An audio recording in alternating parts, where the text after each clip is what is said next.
Hello, my friend, and welcome to Wisdom Trek. I am Guthrie Chamberlain, your guide to wisdom and creating a living legacy. Thank you for joining us for our 5-day-per-week wisdom and legacy building podcast. This is day 606 of our trek, and it is Wisdom Wednesday. Every Wednesday along Life's Trail, we will dig for the nuggets of wisdom that are found in the book of Proverbs. Today, we'll explore Proverbs chapter 9 from the Voice translation, which will give us a fresh perspective on this book of timeless wisdom. We are broadcasting from our studios at the Big House in Marietta, Ohio. The weather this week has turned out absolutely beautiful. The temperatures are in their 80s and the sun is shining. Paula and I were able to plant our outdoor flowers around the house, and the peonies are in full bloom. With the nice weather this week, we will see rapid growth. The hawks have been providing an almost endless supply of fresh food for their chicks. There appears to be 2 chicks, and we can hear their cry for food.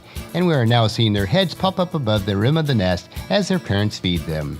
We don't have a real clear view of the nest since the leaves obscure part of our view, but we are able to see a portion of it. Like most children, it won't be long before they take flight on the life of their own. This is why it is so important that we teach our children and grandchildren the godly attributes of wisdom and integrity, so that they will be ready to handle their life grounded on biblical precepts. Our granddaughter Hazel is at Nationwide Children's Hospital for 2 days this week for further testing and additional treatments for her leukemia.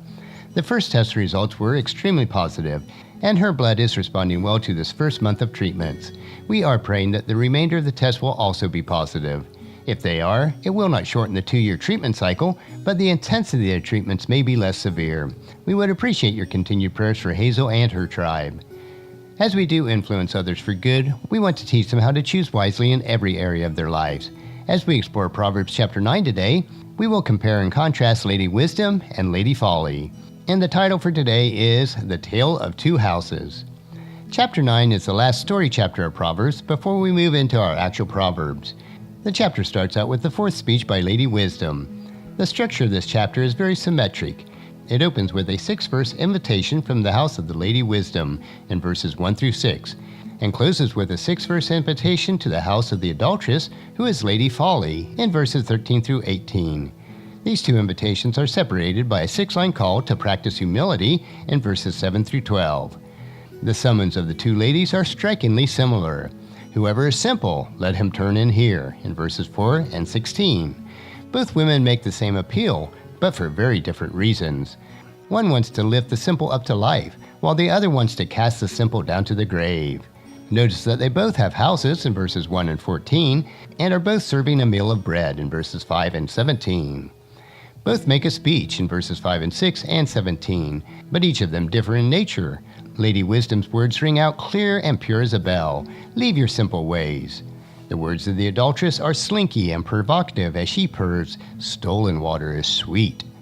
The simple reader is left with a choice, but the author has made it easy. This boils down to life or death.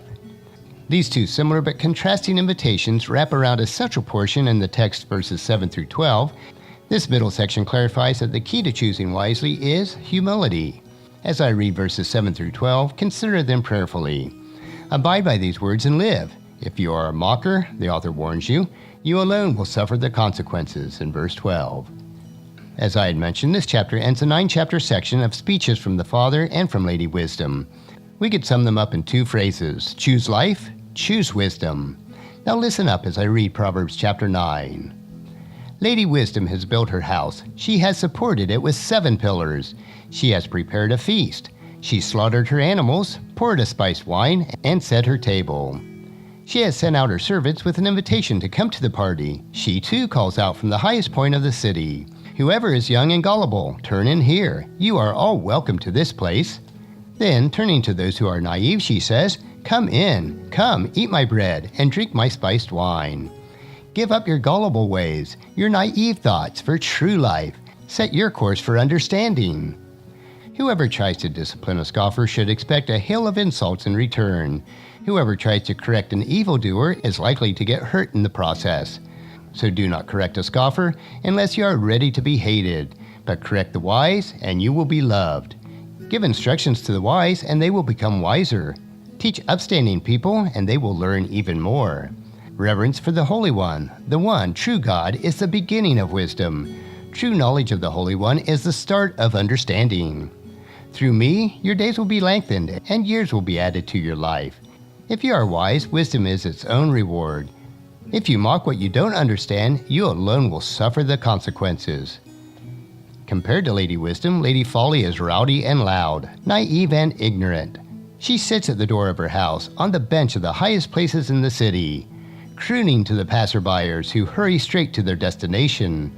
Whoever is young and gullible, turn in here. You are welcome in this place. Then she turns to the naive. Stolen water tastes so much sweeter. Bread secreted away is much more satisfying to eat.